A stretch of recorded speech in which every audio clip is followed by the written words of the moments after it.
నమస్తే, welcome to Leo. మొత్తానికి YCP నేతలు వాళ్ళ కుట్రలు ఆపడం లేదా? అయితే పోసానిపై హత్యా ప్రయత్నం నిజమేనా? నిజంగా ఏం జరుగుతుంది?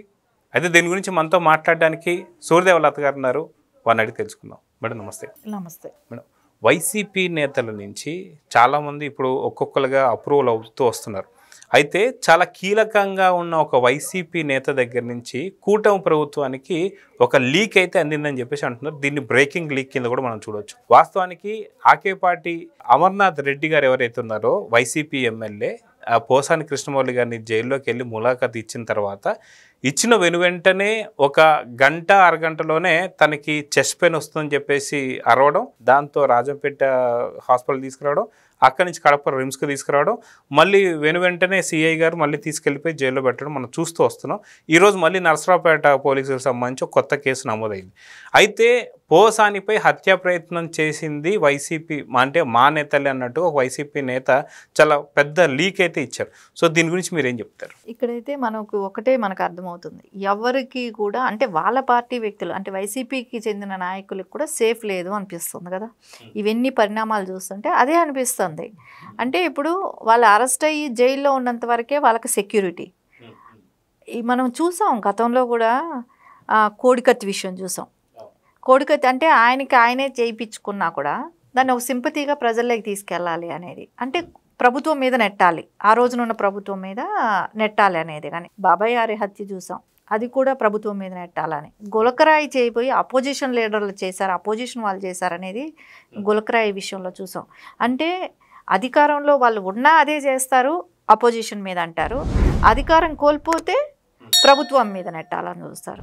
అంటే ఏది చేసినా కూడా చేసేది వాళ్ళే, చేయించుకునే మనుషులు కూడా వాళ్ళ మీద పెట్టిన మనుషులే ఉంటుంది, వాళ్ళ మనుషులను కూడా అటాక్ చేస్తారు. ఇక్కడ జరిగేది ఏంటంటే వాళ్ళ మనుషుల్ని, వాళ్ళని నమ్మిన మనుషుల్ని కూడా అటాక్ చేస్తారు. దానిలో మనకు పెద్ద పెద్ద ఎవిడెన్స్ మన కళ్ళ ముందు కనపడ్డాయి, గతంలో మనం చూసాం అందరినీ కూడా. అలాగే ఇప్పుడు ఎవరైతే జైలుకి వెళ్ళారో వీళ్ళందరివి కూడా అలాంటి పరిస్థితులే ఉంటున్నాయి. ఇప్పుడు వంశీ గారు బయట నుంచి ఫుడ్ అని అన్నప్పుడు కూడా నేను అదే అన్నా గతంలో కూడా, ఆ ఫుడ్ అక్కడి వరకు పంపించడం అంటే ఎవరికైనా కూడా ఒక అవకాశం ఇచ్చినట్టే ఉంటుంది. ఆయన మీద కక్షగా కానివ్వండి, ప్రభుత్వం మీద నెట్టాలనే కోపంతో చేయటమే కానివ్వండి, ఈ రోజున ఇది ఎవరికి ఉంది? వైసీపీ వాళ్ళకే ఉంది. అది ఆయన ఏమైనా చేస్తే ఆ సింపతి ఇది తెచ్చుకోవాలనుకునేది ఎవరికి ఉంటుంది? వైసీపీ వాళ్ళకే ఉంటుంది. ఇప్పుడు కేసులు నార్మల్గా ఒక కేసు పెట్టారు, కేసు తరపున ఆయన జైల్లో ఉన్నాడు, సో అది ప్రాసెస్ నడుస్తూ ఉంటుంది. అధికార పార్టీకి ఇంకేం పని ఉంటుంది? తప్పు చేశారన్నారు, తప్పు చేసినప్పుడు తీసుకెళ్లి జైల్లో పెట్టేస్తారు, ఇంకా అది ప్రాసెస్ నడుస్తూ ఉంటుంది అంతే. ఇంకా వాళ్ళని చంపాలనో ఇంకొక ఉద్దేశం అయితే ఉండదు కదా.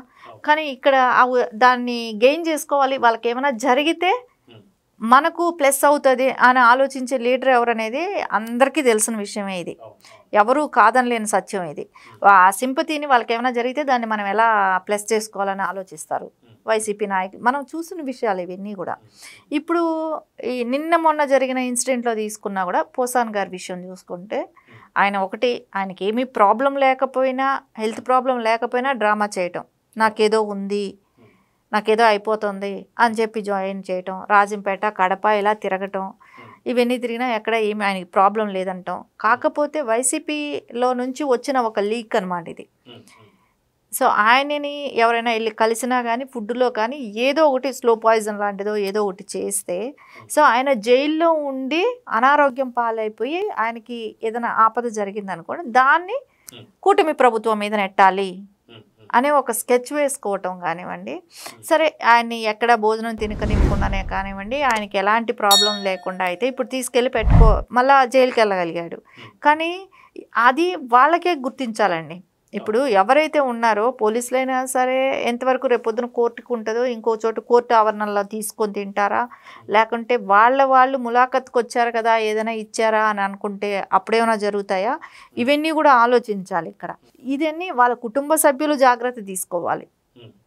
ఇప్పుడు ఎవరైతే ఉన్నారో వంశీ గారే కానివ్వండి, పోసాన్ మురళి గారు కానివ్వండి, రేపొద్దున ఇంకెవరైనా ఇలాంటి దీనిలోనే అరెస్ట్ అయినా వాళ్ళైనా కానివ్వండి, వాళ్ళ కుటుంబ సభ్యులు ఆ వ్యక్తులు కూడా అంతే కేర్గా ఉండాలి.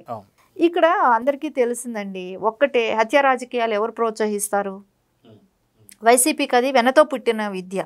వాళ్ళకి బై బర్త్ అదే చెప్తుంది కదా, షర్మిల గారే చెప్తున్నారు కదా, రక్తంతో పునాదులు కట్టుకున్న పార్టీ అది అని చెప్పి, అలాంటిది వాళ్ళకి అది అలవాటు, కామన్గా అది అది నిత్యంగా వాళ్ళకు ఒక రాజకీయాల్లో అది కామన్ థింగ్ అన్నట్టు వాళ్ళు బిహేవ్ చేస్తున్నారు.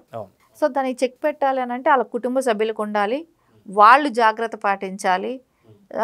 తర్వాత ఏదైనా ఇప్పుడు పోలీసుల వరకు తీసుకున్న గవర్నమెంట్కి ఎంతవరకు బాధ్యత, పోలీసులు హ్యాండ్ ఓవర్లో ఉన్నారు, సో పోలీసులు చూసుకుంటారు అన్నట్టు ఉంటుంది. ఇంకా జైలు ఆవరణం వరకు ఒకే సేఫ్కి ఇస్తారు. సార్ బయట తీసుకెళ్ళిన తర్వాత వాళ్ళు రేపు పొద్దున రిలీజ్ అయ్యి ఒకవేళ బెయిల్ మీద బయట వచ్చారనుకుందాం, వచ్చిన తర్వాత అయినా కూడా వాళ్ళని జైల్లో ఉన్నప్పుడు మళ్ళీ మానసికంగా ఇబ్బంది పెట్టారు, ఇచ్చేశారు, దాని మూలాన అని కూడా అంటారు, దాని మూలాన అయ్యింది అని కూడా అంటారు. ఆశ్చర్యపోవాల్సిన పని లేదు. అయితే మీరు అన్నట్టుగా అన్నీ వింటుంటే ఇంకా కొన్ని స్టోరీస్ కూడా గుర్తొస్తున్నాయి.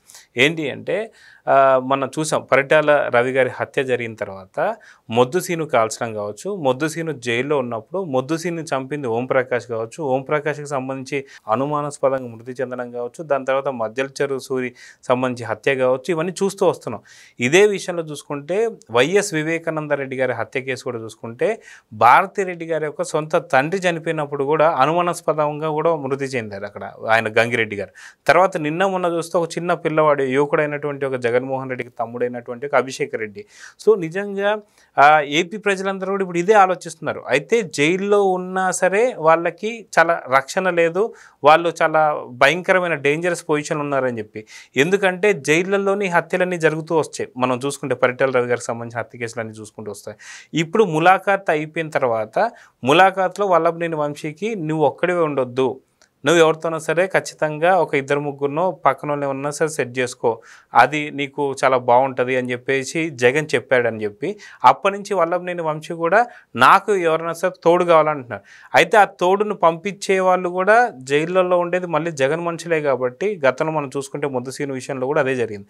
సో ఇలాంటి జరిగే అవకాశాలు ఉన్నాయంటారా? అంటే ఇవన్నీ మనం గతంలో చూసినవే, ఇదేవి కాదనలేనటివి. ఎందుకంటే ఒక గొలుసు లింక్ లాగా ఒకళ్ళని అటాక్ అయిన దాన్ని ఆ తప్పు కప్పిపుచ్చుకోవటానికి ఇంకొకరిని వాళ్ళని చంపిన దానికి అది బయట వస్తుంది మనం ఇంకొకరిని, ఇలా అదేంటి అంటారు కదా, నిరంతరం ఒక ప్రక్రియ లాగా అయిపోయింది ఇది.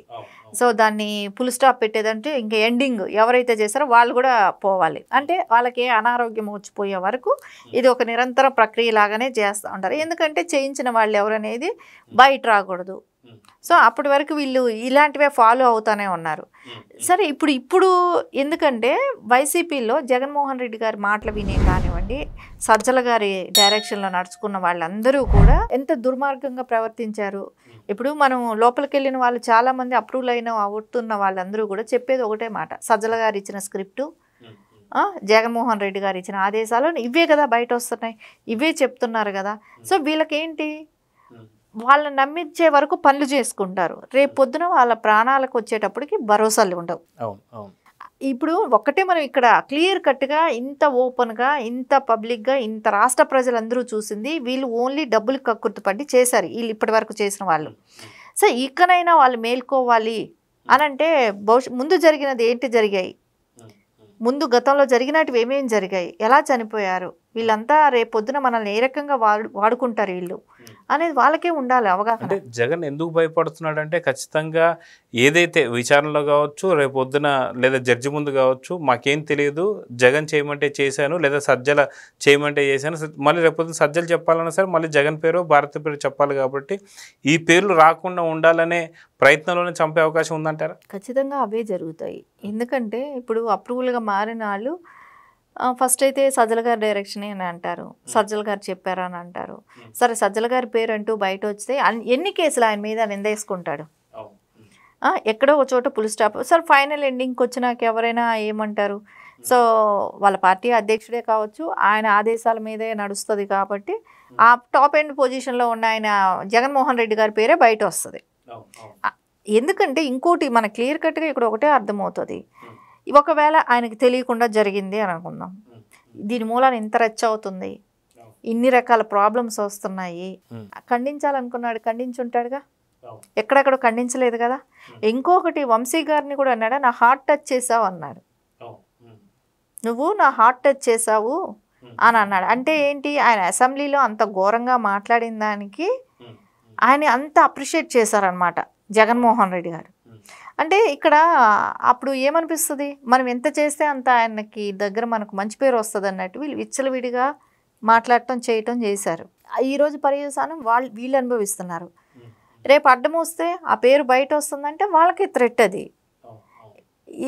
అసలు వాళ్ళు ఏముంది తప్పించుకోవడానికి ప్రయత్నిస్తారు. మనం పెద్ద పెద్ద ఇన్సిడెంట్ చూసినాం. అంటే పరిటాల రవి గారు లాంటి వాళ్ళే కావచ్చు, వైఎస్ వివేకానంద రెడ్డి గారు కావచ్చు, వీళ్ళు ఇంకా చాలా పెద్ద లీడర్స్ కదా కంపేర్ టు వీళ్ళతో పోల్చుకుంటే. అలాంటి వాళ్ళ విషయాల్లో ఏ రకంగా చేశారు అందరికీ తెలుసు. ఇప్పుడు తెలియని వాళ్ళు ఎవరు లేరండి, అందరికీ తెలుసు అన్ని విషయాలు. కానీ ఓపెన్గా ఎక్కడైనా కేసు రన్ అవుతుందా? వాళ్ళ విషయానికి వస్తేనే ఏమీ రన్ అవ్వట్లేదు. ఇంకా నార్మల్ వీళ్ళు పబ్లిక్ విషయం ఇంకా అసలు పట్టదు. ఎందుకంటే డోర్ డెలివరీలు చేశారా, కేసులు లేవు, పాలు లేవు, ఏమీ లేవు. సరే వీళ్ళు ఏదో మోస్తారు లీడర్సు, ఏముంది ఈయన ఒక ఎమ్మెల్యే వంశీ లాంటి వాళ్ళైనా, ఇంకా నెక్స్ట్ ఇంకెంతమంది వస్తారు, వాళ్ళ విషయాలు ఇంకా నథింగ్ అండి. వాళ్ళ ఒక నియోజకవర్గాన్ని పరిధికి సంబంధించిన వాళ్ళు. వీళ్ళు అలా కాదు కదా, రాష్ట్రానికి సంబంధించిన నాయకులు. వాళ్ళకే ఇంతవరకు న్యాయం జరగకుండా అడ్డుపడుతున్నారు అని అన్నప్పుడు వీళ్ళ పరిస్థితులు ఎన్ని రోజులు గుర్తుంటాయి? వీళ్ళు ఎవరు గుర్తుపెట్టుకుంటారు? ఇవన్నీ నేను అనేది ఏంటంటే ఖచ్చితంగా వాళ్ళు ఆలోచించుకోవాల్సిన విషయం ఇది. ఇప్పుడు ఇక కుటుంబ సభ్యులు ఇప్పుడు వాళ్ళని సేఫ్గా పెట్టుకోవాలి అని అన్నప్పుడు గత చరిత్ర ఏమేమి జరిగింది, గతం ఎవరి కోసం పనిచేశారు, గతంలో వాళ్ళు చేసినది ఏంటి, ఎవరి కోసం అయితే వీళ్ళు పనిచేస్తారో వాళ్ళు ఏం చేసేవాళ్ళు, ఇవన్నీ దృష్టిలో పెట్టుకొని వాళ్ళు కేర్ తీసుకోవాల్సిన పరిస్థితి ఇప్పుడు ఆసన్నమైంది. ఎందుకంటే ఇప్పుడు రేపు పొద్దున గవర్నమెంట్ అయినా ఎంతవరకు జైల్లో సేఫ్గా సెక్యూరిటీగా చూడగలుగుతుంది, బయట వచ్చిన తర్వాత చూడలేరు కదా. సో అది వాళ్ళకే ఉండాలి. సో చూద్దాం మేడం, ఖచ్చితంగా ఏదైతే వైసీపీకి సంబంధించి భారీ కుట్రలు అయితే రచిస్తున్నారో అది తన మన అనే భేదం లేకుండా ఏదో ఒకటి చేసి కూటమి ప్రభుత్వం బురద జల్లాలు అయితే చూస్తున్నారు. సో ఎవరైతే అరెస్ట్ అయ్యి వచ్చిన వాళ్ళకి మాత్రం కూటమి ప్రభుత్వం మంచి భద్రత అయితే ఇస్తుంది. కానీ వైసీపీ మాటలు విని వాళ్ళు తినే ఫుడ్ కావచ్చు, లేదంటే మనకు వాళ్ళతో పాటు ఉండే సెల్లో ఉండే వాళ్ళు కావచ్చు, వాళ్ళతో చాలా జాగ్రత్తగా ఉండాలని అయితే కోరుకుందాం. నమస్తే. నమస్తే. Please subscribe to Leo news for more videos.